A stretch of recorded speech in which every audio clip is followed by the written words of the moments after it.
retour sur le plateau de Parents, c'est un métier, soyez les bienvenus. Si vous venez de nous rejoindre, nous allons aborder le thème du jour de Elia Biou, notre psychologue. Choisir le suivi médical pour son enfant. Quel est le bon médecin, en gros, et comment le choisir? C'est ça, hein? C'est exactement ça. Ouais. D'accord. Alors, comment choisir un bon médecin? Comment le trouver déjà? Non, non, je plaisante. Comment choisir un bon médecin? Alors déjà, est-ce qu'il faut prendre un médecin généraliste, un pédiatre Pour son enfant, un pédiatre, non? Oui, Alors. ça oui, de 0 à 18. Alors, C'est la référence. 18 mois.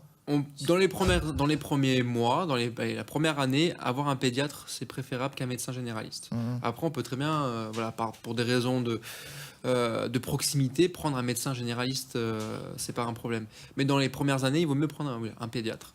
Parce qu'il est quand même spécialisé dans l'enfance, donc il aura quand même plus de connaissances et c'est une population à laquelle il a le plus l'habitude, donc il aura peut-être un rapport avec les enfants plus facile. simplifié. Voilà. Ce qui n'est pas forcément le cas de tous les médecins. Non, du tout, non. Il reste le référent et spécialiste de l'enfant de 0 à 18 ans. 18 ans? Oui, normalement, oui, c'est ça. Ah, je crois que le pédiatre, c'était 18 mois, moi. Donc, Non, c'est jusqu'à la majorité. Ouais. Alors, il faut prendre déjà un médecin qui vous sentez que vous êtes à l'aise avec lui. Parce que si vous êtes à l'aise avec ce médecin, votre enfant aura tendance à être plus facilement à l'aise également. Pourquoi? Tout simplement parce que si vous êtes anxieux, comme vous allez le voir, l'anxiété est synonyme de peur un petit peu, donc du coup au niveau de l'émotion. Donc si cette peur c'est une émotion, donc elle peut être transmissible en fait à votre enfant.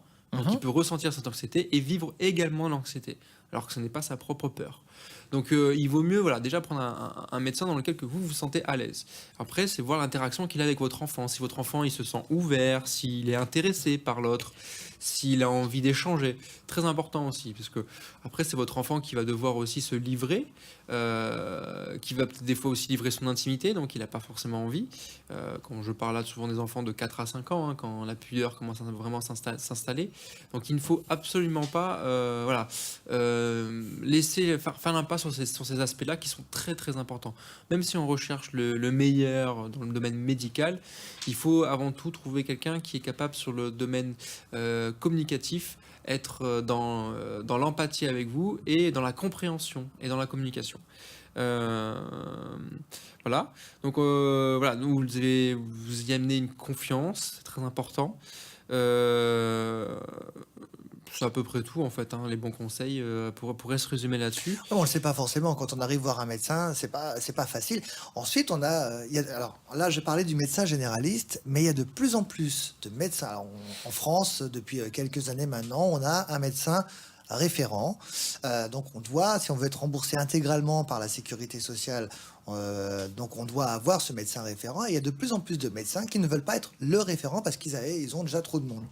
Oui. Alors, parce qu'en plus, on a une pénurie en France de médecins. Alors, de pédiatres, on a encore plus une pénurie, parce que le pédiatre, je crois que c'est 5 à 6% ça équivaut à 5 ou 6% en fait des médecins actuels. Donc, du coup, on est, je crois, sur 3 ou 4 000 pédiatres en France. Vu le nombre pour 100 000, voilà. Ouais. Non, c'est très peu.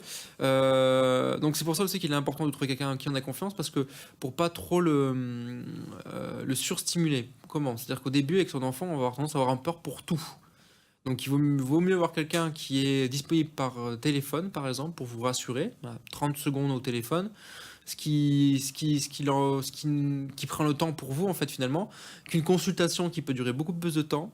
D'attente déjà. D'attente, que vous allez vous fatiguer, que le pédiatre va être encore plus fatigué parce que du coup il va vous voir venir presque toutes les semaines. Il y a des parents qui viennent toutes les semaines parce que leur enfant tousse, parce que leur enfant a le hoquet, parce que ce qu'on s'inquiète au début, ce qui est tout à fait normal encore, c'est légitime, c'est la chose la plus importante pour vous, c'est tout à fait légitime que vous ayez envie de le sauvegarder et que vous n'avez pas, vous avez peur pour lui.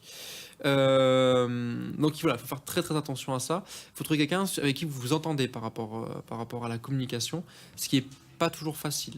Là, il y a un transfert des fois qui se fait et des fois on continue à l'entretenir parce qu'on s'est dit j'ai commencé avec cette personne, je veux finir avec cette personne. Des fois, il vaut mieux finir une relation, en commencer une nouvelle dans le domaine médical sur de meilleures bases. Surtout que le médecin, le pédiatre ou comme l'a dit Sarah, peut suivre votre enfant jusqu'à ses 18 ans, ou même le médecin traitant. Donc du coup, c'est souvent le même médecin que vous allez garder pendant plus de 10 ans, 15 ans. Qui va suivre votre enfant, l'évolution de votre enfant. Donc il est très important de bien le choisir. Merci beaucoup Elia pour toutes ces informations et tu restes avec nous puisque tu répondras à la question d'Héloïse dans quelques instants. Héloïse a 46 ans, elle nous a écrit d'Amagne en Ardennes. Ma fille est systématiquement braquée contre moi, qu'est-ce que je peux faire? La réponse à votre question Héloïse juste après ceci, à tout de suite.